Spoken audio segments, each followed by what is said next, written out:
Hi, I'm Cheryl Jacobs, and welcome to our Kids Party Characters podcast. Please subscribe below. And today we're going to talk about 7 things your kids need from you to be happy. One of the best quotes ever for parents to keep on top of their mind comes from John Lennon, who said, "When I was 5 years old, my mom always told me that happiness was the key to life. When I went to school, they asked me what I wanted to be when I grow up. I wrote down happy. They told me I didn't understand the assignment, and I told them they didn't understand life." In the hustle of childhood, it's easy to get lost in the pressures of getting good grades, making the soccer team, and hang out with the cool kids. It's easy to lose focus on what we really want for our kids, which is for them to be happy. And while certainly that's their goal too, they aren't able to understand what that takes or what it really means like we are. For some kids, getting the A is what it takes. For others, it's for the right group of friends to ask them to go to the movies, and often it's about making the right sports teams. And for most kids, it's about having the latest iPhone, Xbox, or 300 pair of Yeezys. As parents, our common sense and experience tells us that none of this is what happiness is all about. And not surprisingly, research supports the idea that the intangibles that will truly result in happy kids and adults. So put down your wallet, take a breath. If your child brings home a C, and trying to give these 10 things if your end goal is happiness. Number 1, your happiness. This is probably the most important of all and most overlooked thing that makes your child happy. Kids take so many clues from us that we don't even realize. And if you're not happy, the chances of your child being happy are very slim. So don't think of self-care as being a selfish thing, that it should be the last on your list behind meeting the needs of your kids. Your self-care is one of the biggest needs that your child has. Get yourself happy, and his happiness will follow. Number 2, your time. The good news here is that the amount of time parents spend with their kids is actually increasing. Although the latest of numbers appears to come from 2002, and one has to wonder what our ever-increasing obsession with technology is currently doing to these numbers.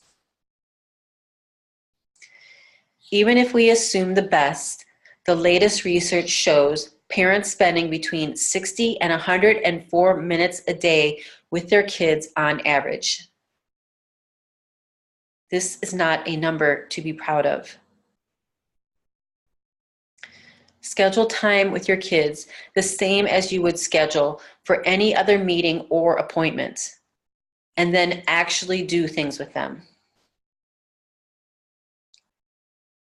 Play board games, wrestle, go for a walk, read a book, clean out the closet together. Whatever it is, be conscious about dedicating time for shared experiences and open communication. Number 3, your honesty. There's 2 parts to this one. Kids need you to be honest with them in an age-appropriate way, and they need to see you living honestly. First, being honest with your kids. This means answering the uncomfortable questions they ask and giving them critical feedback when it's appropriate.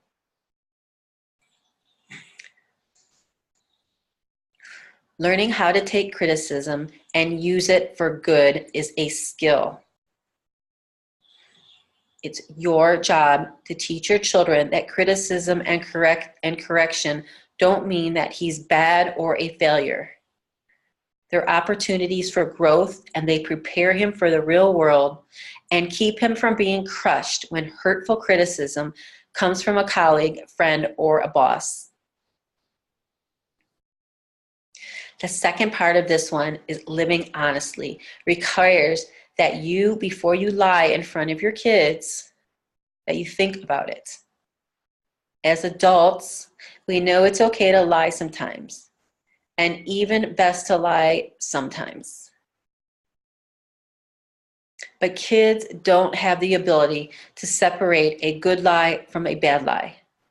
So when they hear you on the phone canceling a commitment because you're sick and they know that you aren't, it sends them the wrong message. Of course, as they get older, they're going to need to know when a lie is to protect someone's feelings in the best option. For example, but be conscious about lying in front of your kids and take time to teach them the value of a white lie as they get older. Number 4, your encouragement. Praise your child's effort, not her ability. It's easy to praise the winning team or an A performance, but not when your child needs praise and encouragement. They need it when she's trying and failing, or when they're afraid to try at all, or falls just short of a goal. Your words will make the difference in whether she learns to always get back up in life and to stay down, or to stay down when they fall. It will do wonders for shaping their self-confidence. Number 5, your optimism. There is a reason we've all heard the glass half full analogy. It's because it's true. Research supports that the idea of those who look at life through the glass who are half full rather than half empty are happier. This is another one to be conscious of. Many of us have fallen into the negative thought patterns, especially when we're going through challenging times.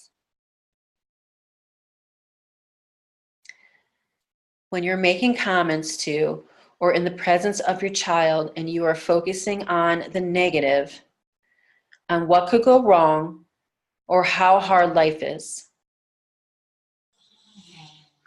Or are you optimistic, looking for the gift in every situation and verbalizing what could go right? Remember, your kids are listening and they're mimicking you. Number 6, your control.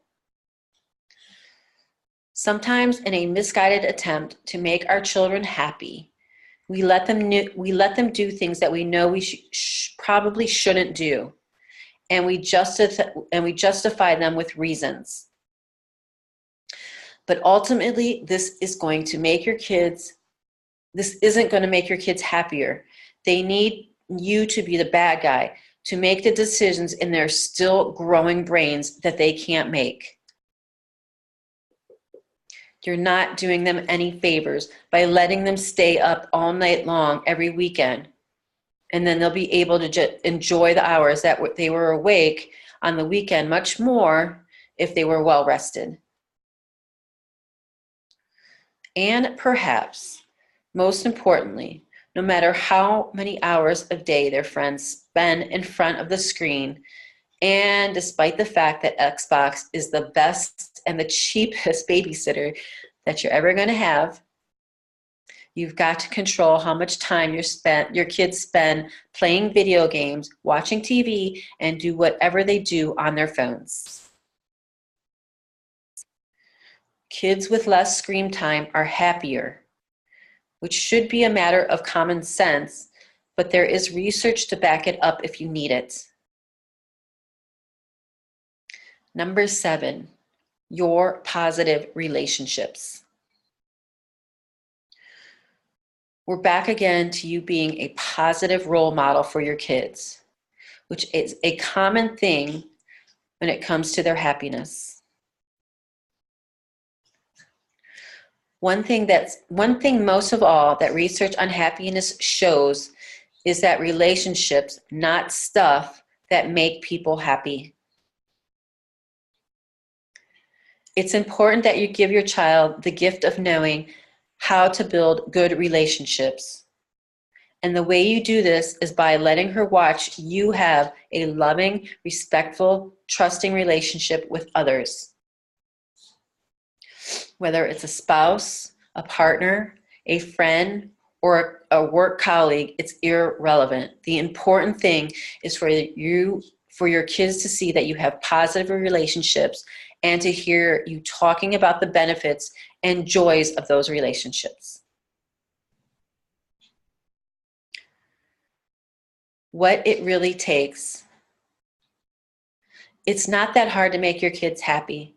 It doesn't require a lot of money or even a lot of time. What it does take is the right attitude in your own life, a little planning, and the willingness to be conscious of the things that you do and say, not only to your kids, but anytime that you're in their presence.